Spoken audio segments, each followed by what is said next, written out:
ஓம் சாய்ராம். என் அன்பு குழந்தையே, வாழ்க்கை பயணத்தில் உங்கள் வாழ்க்கையை மற்றவர்களுக்காக வாழ்கிறீர்களா, அல்ல உனக்காக வாழ்கிறாயா?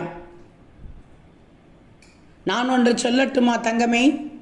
வாழ்க்கை என்றால் ஒருவருக்காக மட்டும் வாழ்வதல்ல, உங்களுக்காகவும் மற்றவர்களுக்காகவும் இரண்டையும் இணைத்தே வாழ வேண்டிய பயணம் உங்கள் வாழ்க்கை பயணம்.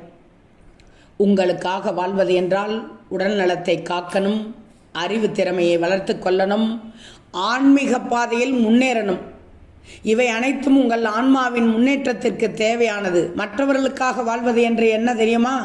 குடும்பத்திற்கான அன்பு, சமூகத்திற்கு சேவை, துன்பப்படும் ஒருவரை ஆற்றுதல் கொடுக்கணும்.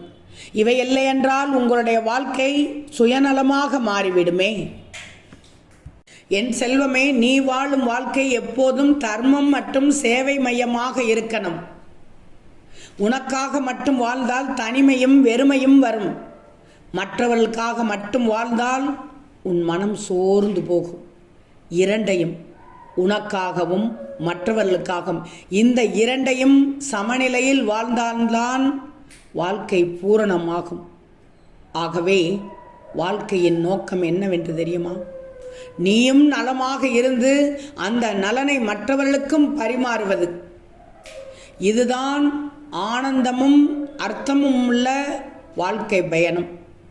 இதுதான் உன் வாழ்க்கையின் சமநிலை வழி.